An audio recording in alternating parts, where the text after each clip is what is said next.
I read, and I don't know how old the story was, but CBN had a story on you. And you said in that, in fact, here it is. You said, I pray for the president every night that he leads this country in the right direction. And I've said it so many times. Actually, on the campaign trail, I heard every single day, quote, we're praying for you. We're praying for your father-in-law. We're praying for your family. And I have to tell you, this is you still talking, I think that God had a huge role in this election, she said, Lara, Trump said.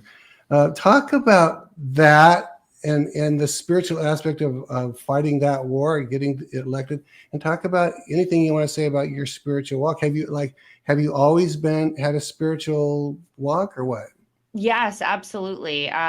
Both of my parents were very instrumental in that. I think you start learning that at a very young age. And, every night before bed, my brother and I would say prayers with my parents, and that's sort of how it started. And then, they took us to church, and I did Young Life growing up and all those sorts of things. Yeah. So it's been, something that's always been a huge part of my life. But to go back to the quotes that you just read there, I still believe that. I still believe that, God is in control of everything. And without a doubt, there is no other reason that Donald Trump, a businessman from New York, could have connected in the way he did with millions and millions of Americans, become president of the United States, done the incredible things that he was actually able to achieve and do for the American people, despite all that he had going against him. I mean, God has had to have a hand in all of it.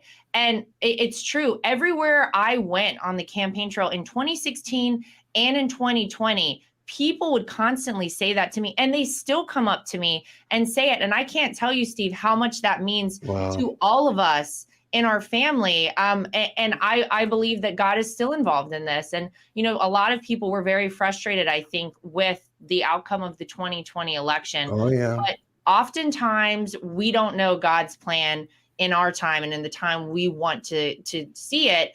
He reveals it later. And I kind of am of the mind that perhaps this was all necessary to open people's eyes to the true spiritual warfare that is taking place in our country and in our world right now, because it's not just Republican versus Democrat or left versus right. It is good versus evil in so many respects. And I don't believe that we could have seen it all, and so many people could have been exposed to it had my father-in-law remained president, as much as I wanted to see that happen. I do believe he'll be the nominee in 2024 for the Republican side of the ticket. And I believe that he will be our 47th president of the United States.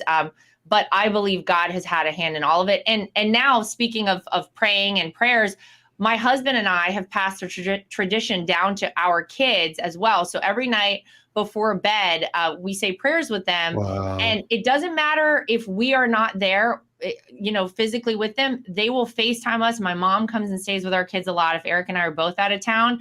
And sometimes I have been giving speeches somewhere and I say, hold on a second, because my kids are FaceTiming me. Oh, and wow. And I say prayers with them because it's that important to us. You do it while you're speaking right there? Are you saying you did it while you're speaking? You stop. Sometimes I will stop if I'm giving a speech and say a prayer with my kids. Oh my God, people who the audience I'm speaking to, of course, really appreciates that, because I think they're of the same mind that we need more of that. We need more spirituality. We need to bring God back into our lives, and especially into the lives of our children right now. So good. And what you spoke, I hadn't thought of this for a very long time, but I'm just going to tell you, but we prayed with all three kids all the way up through until they were so old or whatever. But Danielle, the dog one, she's the middle one. I always pray, so sweet.